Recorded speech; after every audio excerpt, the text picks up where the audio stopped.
The Galactic military base floated in quiet orbit above a busy trade planet where hundreds of ships came and went every day, carrying goods, fuel, data, and sometimes secrets. The base was a huge structure of metal and glass, with long arms that stretched out like a frozen star, each one holding docking bays and barracks and defense systems that never fired because peace had lasted too long. Inside the base, alien soldiers trained with plasma rifles, sparred with hand weapons, and lounged in their common halls under the soft blue lights of the ceiling panels that hummed quietly. Rules of engagement were strict and known by all. No soldier was allowed to fire first, no unit could act without council permission, and no visitor from a death world could carry weapons without being searched and cleared.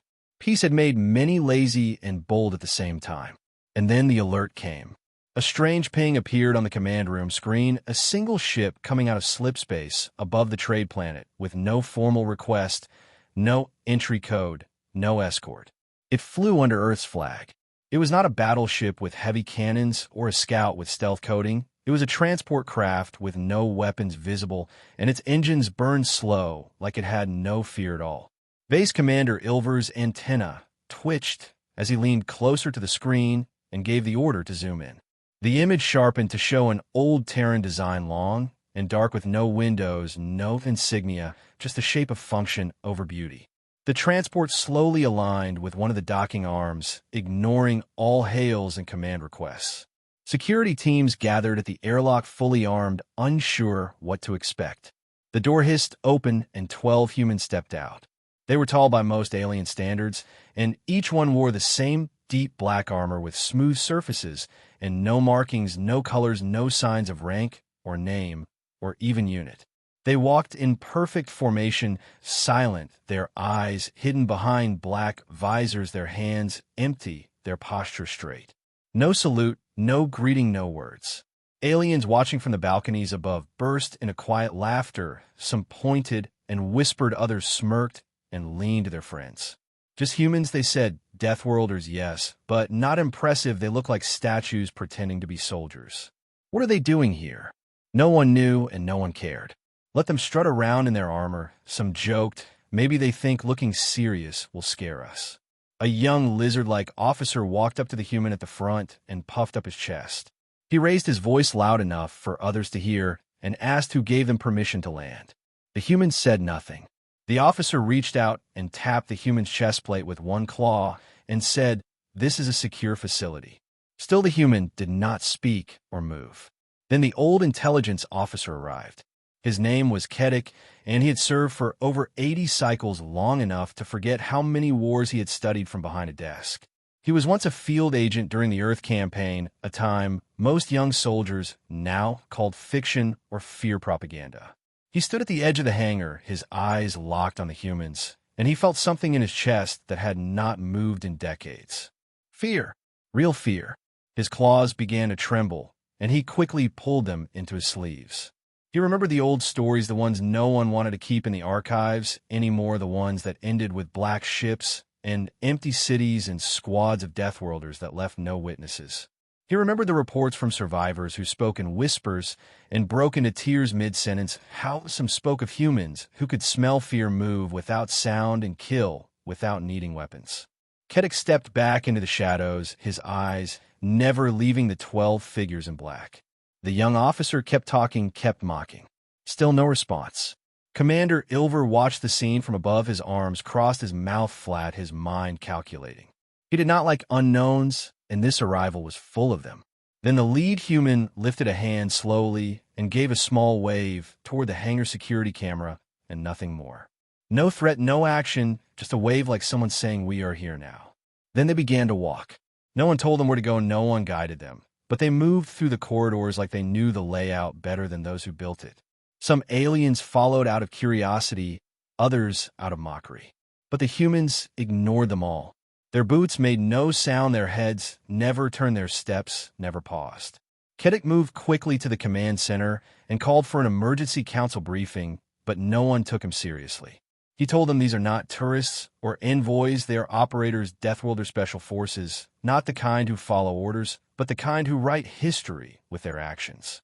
He said they are not here for a visit, they are here for something bigger. But they laughed at him too.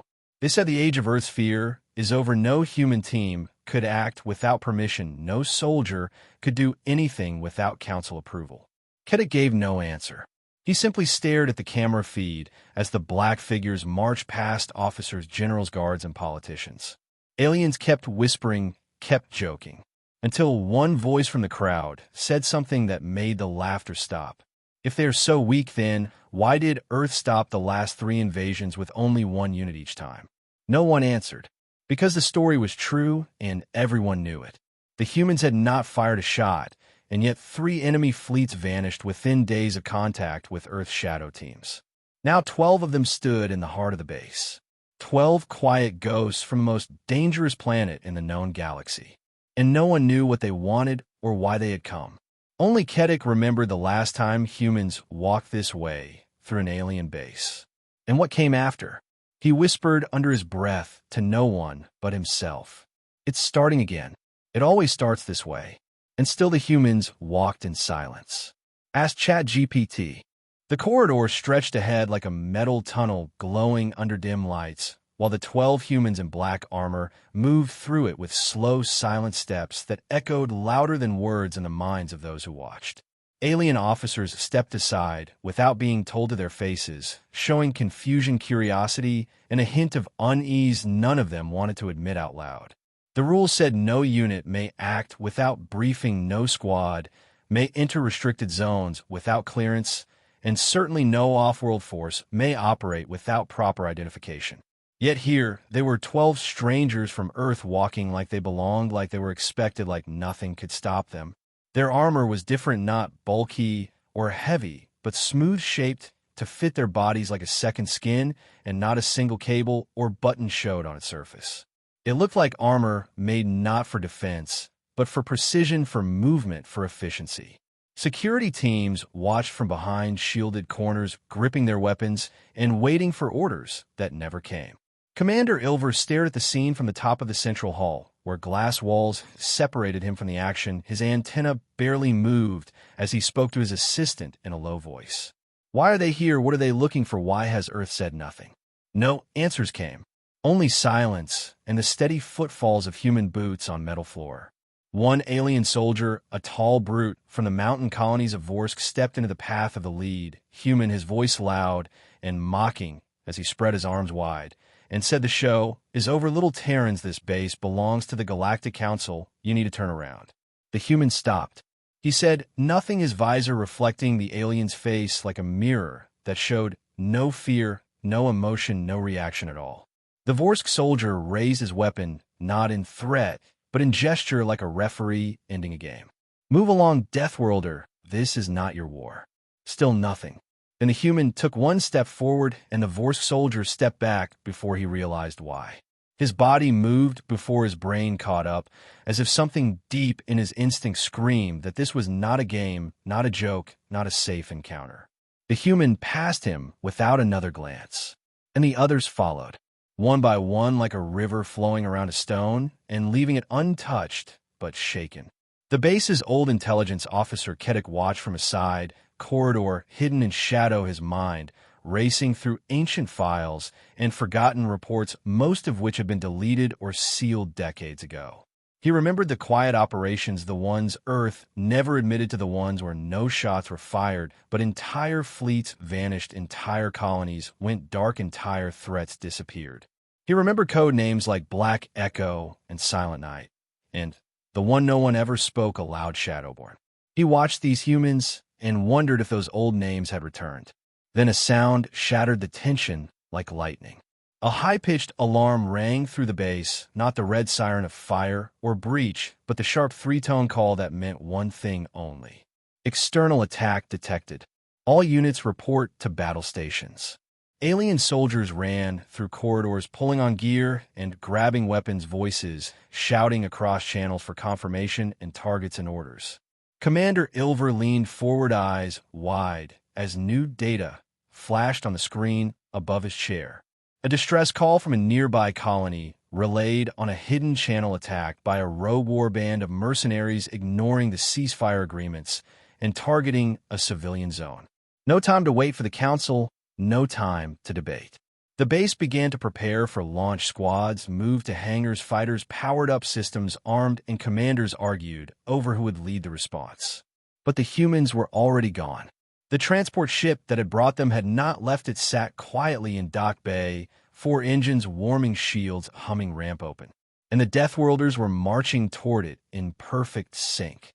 Commander Ilver ordered a team to intercept them, to demand explanation, to remind them that this was not their command. But no one moved. No squad volunteered. No officer wanted to stand in front of those humans now, not after what they had seen, not after that silent moment with the Vorse soldier, not after the alarm. Kedek reached the command deck just in time to hear someone ask if the humans had been briefed. He answered before anyone else could.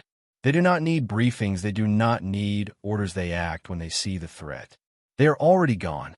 The screens showed the transport lifting from the dock without a word, without clearance, without hesitation. Within seconds, it vanished into faster-than-light jump space, headed straight for the colony under attack. The command room fell silent. No one knew what to say. On the colony world, civilians hid in shelters while mercenaries stormed through streets, setting fire to homes and dragging people into ships, shouting in victory and warning that the Galactic Council could not protect them. They did not expect help. They expected nothing. And then the sky split open.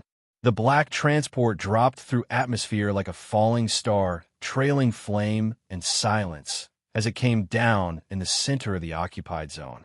12 figures stepped out. No banners, no speeches, only precision. They moved like shadows flickering between buildings before alarms could even sound. Weapons appeared in their hands, as if from nowhere, silent, sharp, and bright. Mercenaries shouted commands, opened fire, screamed in confusion. But the humans were not there. Then they were. Then they were gone again. And each time one appeared, a mercenary fell. Not dead. Gone. Wiped from existence like ink washed from stone. Civilians watched through cracks in walls as silent warriors of Earth moved like wind and fire, like judgment given form. One child peeked through a grate and saw a human standing tall and still watching the street, waiting for the next threat. The human turned slightly and gave the child a small nod before vanishing into smoke. Back on the base, Kedek closed his eyes as he listened to the live feed from the colony, each report coming in fast and confused from the mercenaries as they screamed about ghosts and monsters and demons from Earth. And then silence. One final transmission came through, short and clean. Colony secure. Targets neutralized. Returning. No details. No damage report. No request for thanks. Just that. Commander Ilver stood in silence, antenna, lowered mouth, shut hands behind his back as he stared at the stars beyond the glass. He knew then that the galaxy had forgotten what humans truly were. But the memory had returned now, and it wore black armor and walked without fear. The sun over the colony world rose in silence, casting long shadows across broken buildings and burned-out vehicles, while smoke curled into the air from shattered streets and scorched rooftops.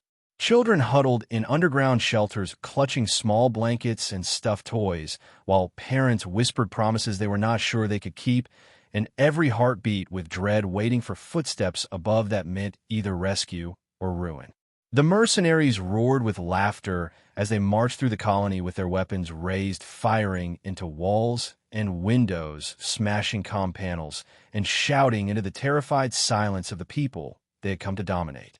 Their leader, a tall, four-armed brute with dark skin and glowing eyes, stood on the roof of the town hall and shouted into a loudspeaker that the colony now belonged to them, that the council could not help them, that no one would dare stop them. He spoke with pride and confidence, the kind that comes from knowing no one ever did stop them before. Then the sky cracked open like an egg, and a shadow fell over the streets. A small black transport appeared above the colony, not a warship, not a bomber, not even a fighter, just a dark shape falling without sound, without fire, without fear. It landed in the center of the square without firing a single shot, and its ramp lowered as dust rose in slow clouds around it. The mercenaries aimed their weapons and laughed again. One called out asking if Earth had sent delivery men instead of soldiers. Another said he would wear one of the black suits as a trophy.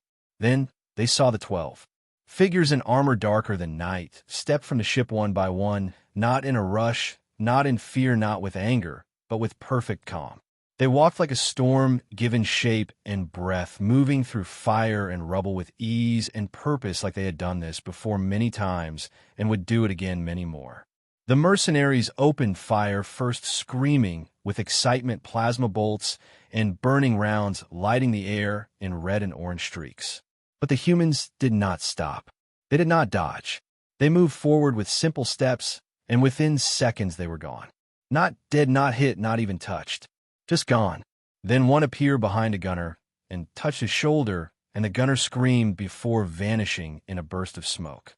Another dropped from a rooftop and dragged two enemies into the shadows before their friends could blink, and only silence followed. They moved through walls and over roofs like water through cracks, and wherever they passed, noise turned to silence, fire turned to smoke, and screams turned to whispers. The mercenaries panicked, yelling into their comms, shouting for support, begging for air cover, calling their commanders across the system, but no answers came, only static and darkness. They tried to regroup in the plaza, forming a wide circle back to back, weapons raised and eyes wide. Then one by one their lights went out. Not a single human fired a weapon in the way others did. There was no noise, no heat, no blood, just precision and vanishing. One mercenary tried to surrender, dropping his rifle and raising all four hands, but a human simply passed him by without a word, and he fainted from fear before he hit the ground. In one alley, a mother clutched her child close behind a pile of fallen crates, hearing the distant shots and screams, then nothing, then footsteps. She looked up to see one of them, standing over her, tall and silent like a statue from another world, his visor reflecting her terrified face. He knelt slowly and handed the child a small light toy from his belt, one shaped like a star, before turning away and vanishing into the smoke. Back in orbit, the Galactic military base tracked the feed from orbit using satellites and spy drones, all of which transmitted confusion and chaos, and then silence. No heat signatures from the mercenaries remained. No weapons. No movement. Only calm. In the command chamber, Commander Ilver stood still as the silence filled the room like a fog, thick and heavy and impossible to ignore. His officers whispered among themselves, asking if they should send backup or issue a recovery order or contact Earth for permission. But the old intelligence officer Kedek said nothing. He stood by the main screen and watched the dust settle over the colony world, eyes locked on the figures that now walked slowly back to their ship, not rushing, not proud, just done. One of the humans turned and looked directly at the orbital camera, as if he knew it was there, and gave a single nod. Then they boarded the ship and the ramp closed behind them. A moment later, the black transport rose into the sky and jumped into faster-than-light space, without warning, without message, without delay. Silence returned to the planet. In the village square, the people came out slowly, stepping over burned weapons and empty gear and looking around in awe and confusion. There was no wreckage, no bodies, no marks of battle. Only silence.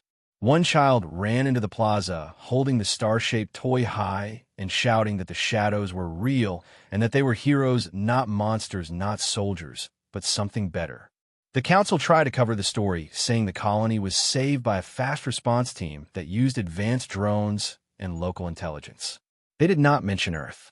They did not mention the 12.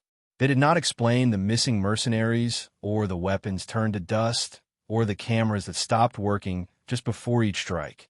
But the people remembered, and they told the story of the day the shadows came, of the day 12 strangers from the most dangerous world in the stars appeared without warning and ended a war before it even began.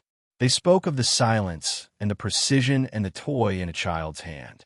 And far away on a dark moon, another mercenary leader watched the reports and turned off the screen with shaking hands, whispering to no one that he would never take a job near Earth again. He would rather run, because now he knew the Deathworlders had returned, and they did not need armies. They only needed 12. The stars above the galactic rim looked cold and distant, as if they too were watching and waiting for something they could not understand, while across a dozen sectors silence began to spread faster than any signal. In the outer systems, the mercenary channels buzzed with fear and confusion, each message shorter than the last, some garbled, some unfinished, most ending in static and whispers. One message came from a captain whose voice cracked as he spoke, warning others to avoid Earth space and any colony under Terran protection, saying they're back, they walk in black, and they do not speak, they do not run, they only erase. The message ended with a sharp gasp and silence. In the war rooms of pirate lords and smuggler barons, whispers turned into arguments and arguments into fear.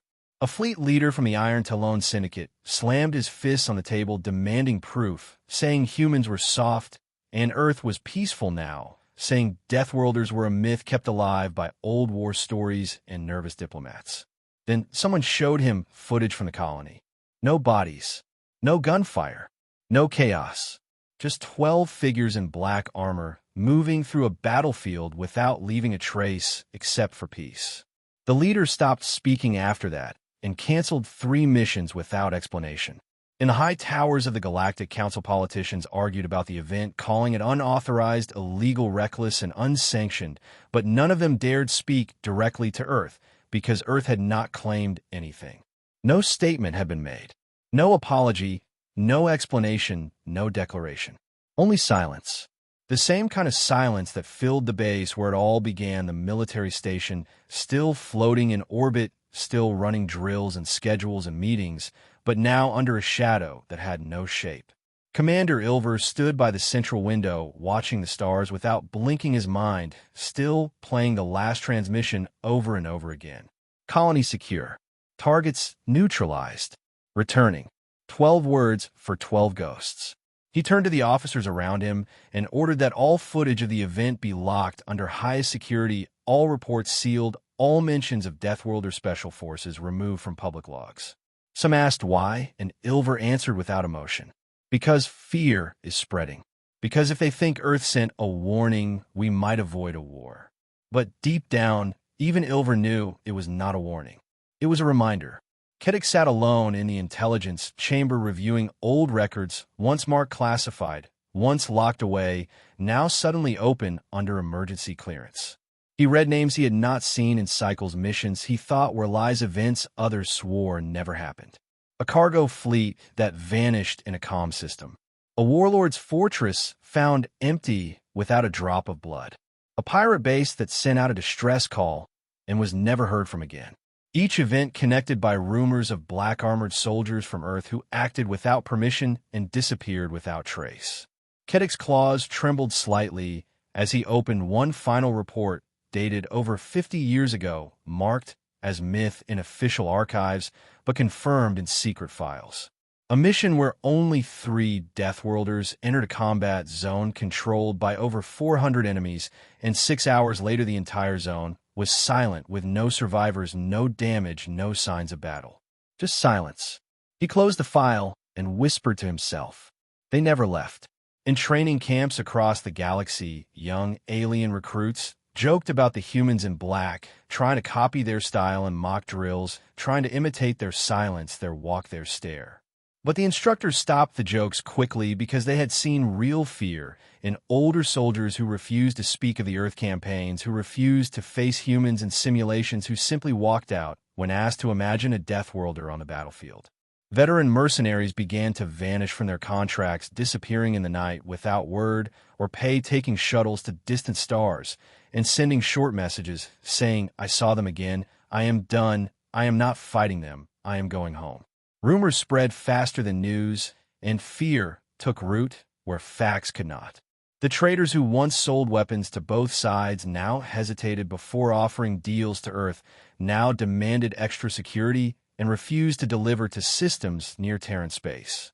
Diplomats in silk robes and golden armor now stuttered when Terran envoys entered the room, even when they wore no armor and carried no weapons, because behind every polite human smile was a shadow that looked like 12 black figures walking without sound.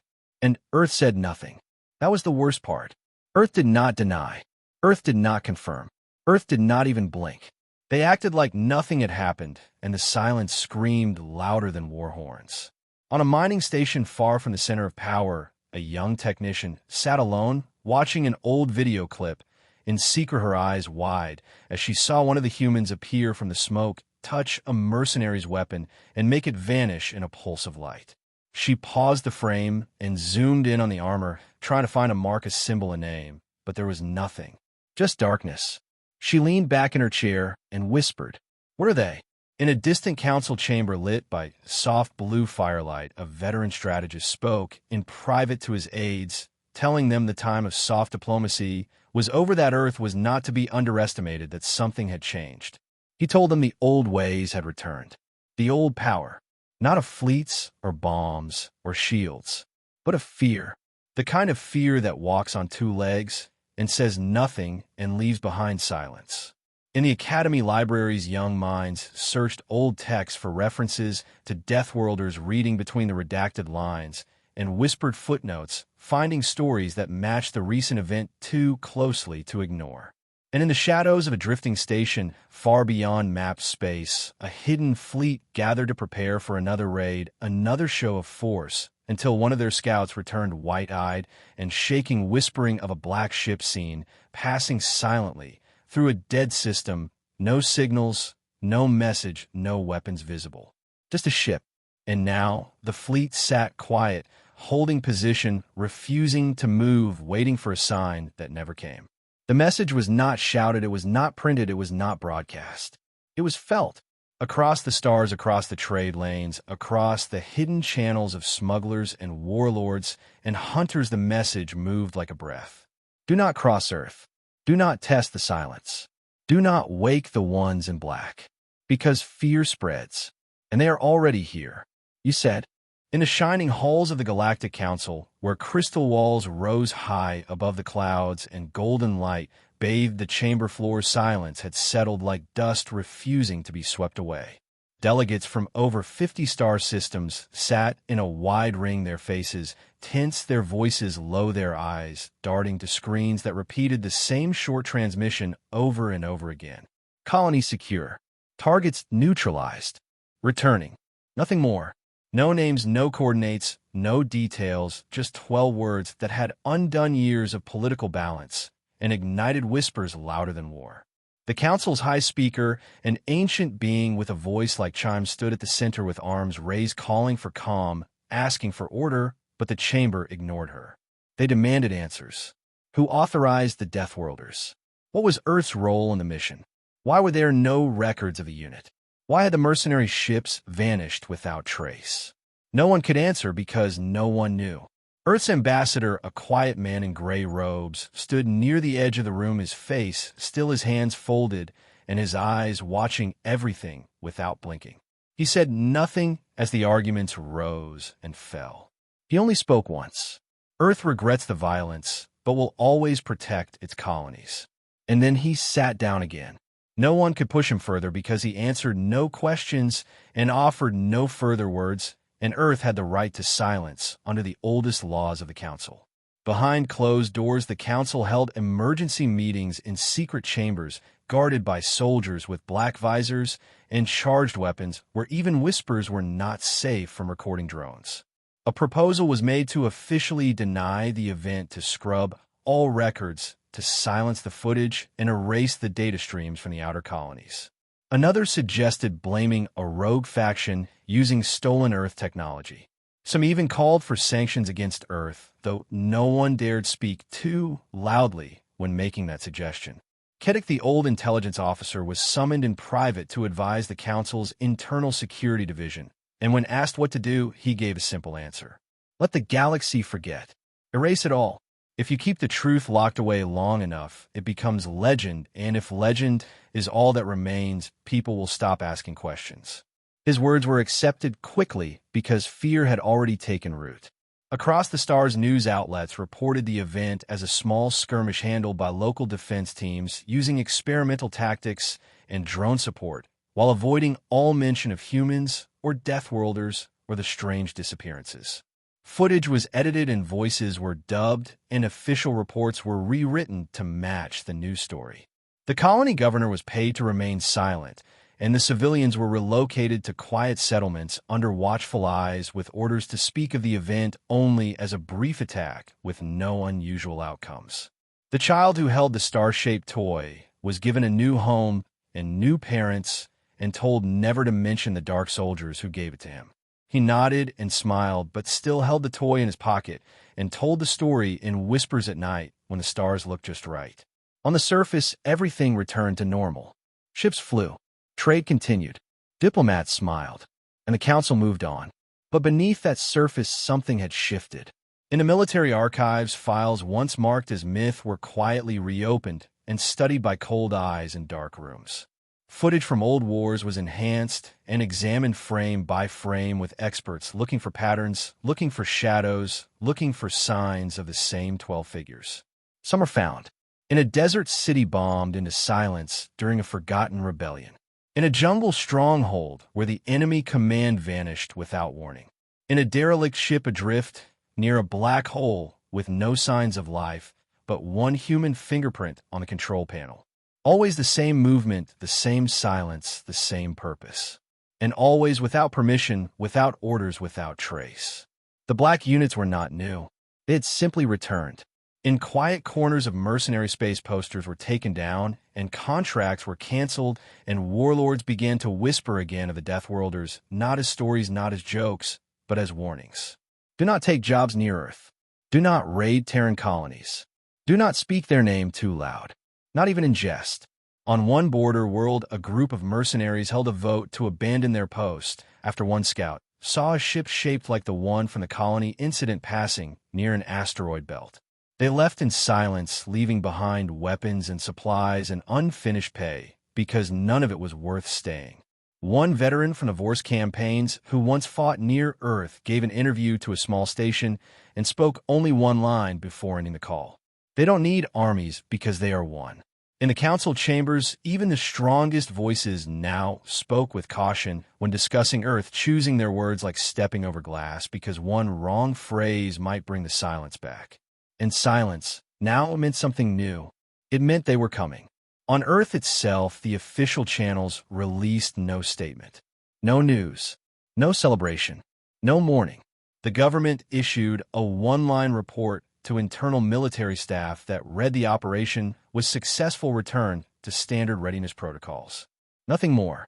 Inside a hidden facility beneath a frozen mountain, 12 black suits were cleaned and restored, placed back into their holding units, while 12 operators underwent physical repair, mental evaluation, and memory syncing without speaking to each other. Their mission was done, and none of them asked what came next. They would wait until needed again. One technician in the chamber dared to ask the handler what the unit was called. The handler only shook his head and whispered a name not found in any database. Ghost Cell. No history. No records. No survivors. They are called only when the galaxy forgets what Earth really is. A death world, and its children carry that truth in silence. Back on the Galactic Council, a young aide updated a data file with a new official report, removing all references to Earth involvement and replacing all human names with code numbers. She paused before closing the file and looked at the blank space where the report had once said Deathworlders Special Forces. She thought about typing something else, something true. Then she closed the file and let the silence remain. The galaxy would forget. For now. In the quiet stillness of an ancient research station floating on the edge of forgotten space, a single scholar worked alone. Her name was Celian, and she belonged to a long-lived species known for memory and logic, not fear and emotion. She sat surrounded by glowing data screens and thick holographic books, her long fingers flipping through files older than most stars outside her window as cosmic dust drifted like slow snow. She had read every official version of the colony incident, and none of them made sense to her mind because data without truth left gaps, and gaps meant danger. So she requested access to the closed archives hidden deep beneath council servers, protected by codes and layered with silence not meant to be disturbed. It took 2 weeks of clearance, 2 months of negotiation, and a favor owed by a council member to get access to the black file marked Earth Contingency Level 9. Inside the file were reports not edited, not cleaned, not touched by political hands, just raw transmission sensor logs, personal notes, and classified footage too dangerous for public eyes.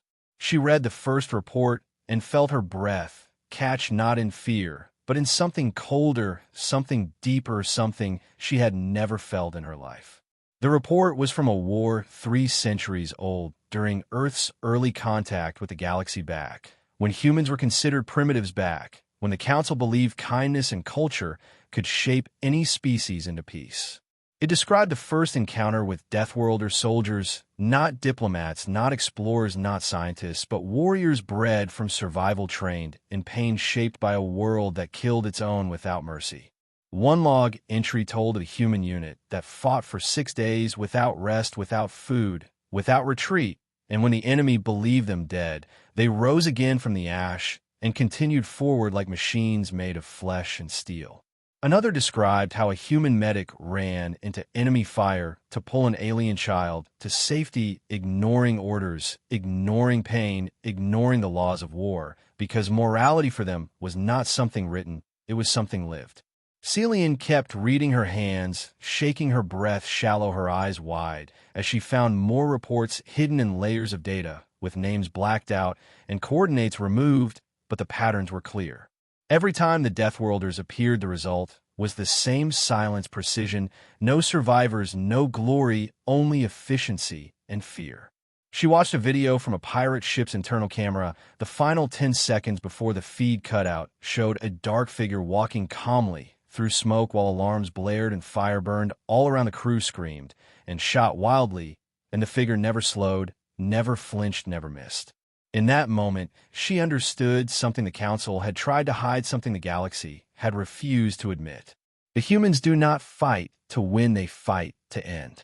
Their history is not one of conquest, but one of survival against everything nature could throw at them, and that instinct does not fade with peace. It waits.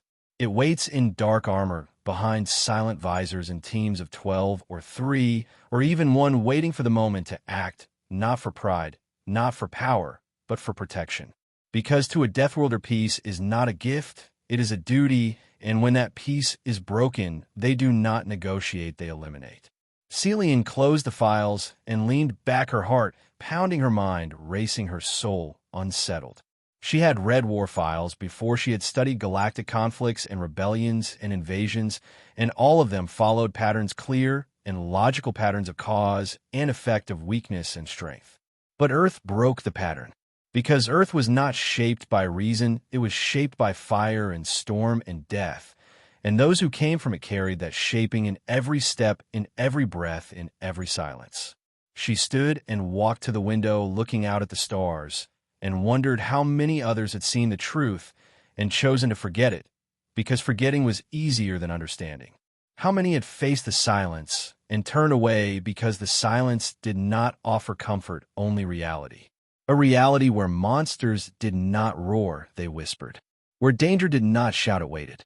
Where legends did not wear crowns, they wore armor without names. She turned back to her console and began to write, not a report, not a file, but a message, a quiet record for the next scholar who might come searching not for answers but for truth. She wrote that the fear spreading through the stars was not born from propaganda or lies or stories made to scare children. It was born from observation, from history, from patterns repeated and ignored. She wrote that Earth did not send warnings, it sent reminders. She wrote that Deathworlder special forces were not heroes or villains, but something older, something deeper, something unshakable. She wrote that peace in the galaxy existed not because of treaties, but because of balance, and Earth was the blade that kept that balance sharp. Then she sealed the message under her personal signature and placed it in the hidden archive where only those who truly searched could find it. Not for today, not for now, but for later, for when the silence returned. Because it always does. On a small station near the edge of Earth-controlled space, a group of young officers in training gathered to hear a guest speaker, a quiet man with faded scars and a slow voice. He spoke of discipline, of awareness of what it meant to wear black armor and walk where others fled. One cadet raised her hand and asked him if he believed in legends, if he thought the stories were true. He smiled without humor and said they're not stories. They are memories. The room fell quiet. Outside the station, a supply ship passed, silently painted gray, with no markings, its engines soft, its course steady. Inside it, 12 sealed suits rested in dark chambers humming with energy and data. They did not move. They did not speak. They simply waited. And far away in the council chamber, another file was quietly deleted, another name removed, another video lost. Because the galaxy had chosen silence again. But the truth never forgets. And neither do they. Asked ChatGPT. The galactic sky was quiet as a distant nebula lit the dark horizon with soft color, like a wound glowing slowly in space, while a silent human vessel floated near an abandoned outpost built on the bones of a forgotten war. It had no weapons exposed, no banners, no signals, and no name, only the shadow of its presence whispered across long-range scanners like a ghost refusing to be noticed, yet impossible to ignore. Inside that vessel, 12 Deathworlders special forces sat in silence, each resting with eyes, closed armor, sealed minds calm, as a single mission directive pulsed quietly on their displays with one simple word that needed no explanation. Contain. At the same time, across the galaxy, on a jungle moon rich with strange minerals and hidden research, a council science team stood inside a shattered facility, their eyes wide with disbelief as they stared at the damage done to a structure believed indestructible.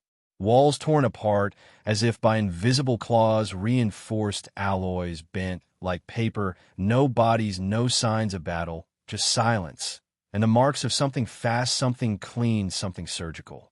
The leader of the team, a cautious Trelkian named Vozik, tapped his report, droned nervously, his thoughts racing as he tried to calculate what had done this, but every scenario led to one conclusion he feared to say out loud. He whispered to his aide, asking if there had been any human presence in this sector in the last 7 cycles, and the aide checked once, twice, then 3 times, and finally nodded, once eyes wide. Vozik did not speak again. On the trade world of Jarnal High above the bustling cities, a formal meeting took place in the upper floors of a tower made of black stone, where Galactic Authority officials argued over political line security claims and mining rights, while outside protests grew louder. Inside the chamber, one voice cut through the noise, the voice of a woman, not from the Authority, not from military, but from Earth. She stood calmly, her clothes simple, her tone quiet, yet every word she spoke made the room colder. She said the warnings were given, the lines were known, the silence had meaning, and those who chose to ignore it now faced consequences, not threats, but outcomes.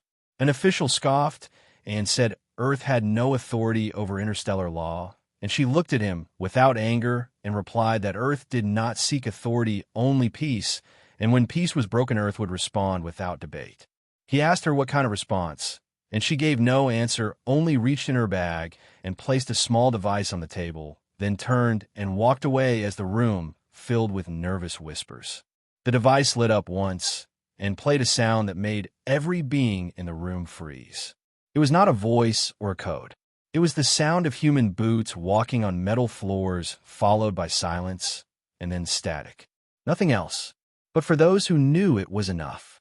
Somewhere beyond the central systems, on a hidden station used for illegal experiments, a mercenary commander named Brack prepared his team for a contract extraction job with high risk and high reward.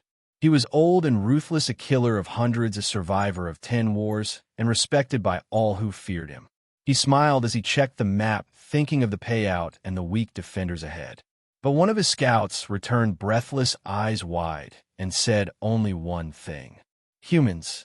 Brack laughed until the scout held up a piece of footage from a hacked camera showing 12 figures entering the outpost with no gunfire, no noise, no hesitation. Within 30 seconds, the feed cut out. Brack stared at the screen for a long time and then gave an order no one expected. Abort. No argument. No second attempt. Just retreat. Far away in a secure room beneath Earth's diplomatic command center, a group of analysts monitored silent signals from deep space, tiny pulses, tiny patterns not meant for civilian channels, only for one purpose. Each signal marked the end of an operation and the return of a team. Each signal told a story, without words a message, without emotion, only a record that something had been dealt with quietly, efficiently, and finally. The lead analyst, a human named Mira, watched the last signal blink and felt a quiet relief, not pride, not victory, just the weight of a job done. She leaned back and looked at the wall behind her where no medals hung, no symbols, no lights, only a line carved in black. It read, "We do not speak, we do not ask, we end." On a station near the galactic border, a young cadet looked out the window and asked his mentor why some regions of space were always marked red with no explanation, no news, no records. The mentor, an old pilot from the early war, just said that some places are not forgotten, they are erased. And sometimes that erasure is mercy. The cadet asked who does the erasing, and the pilot replied only one word: Earth. In the heart of a nebula near a dying star, a pirate broadcasted a challenge across the galaxy, calling out human forces, mocking their silence, daring them to respond, laughing, as no reply came for hours then days. Until one morning the pirate ship was found adrift with no power, no crew, no signal, only a single message scratched into the hull. Warning accepted.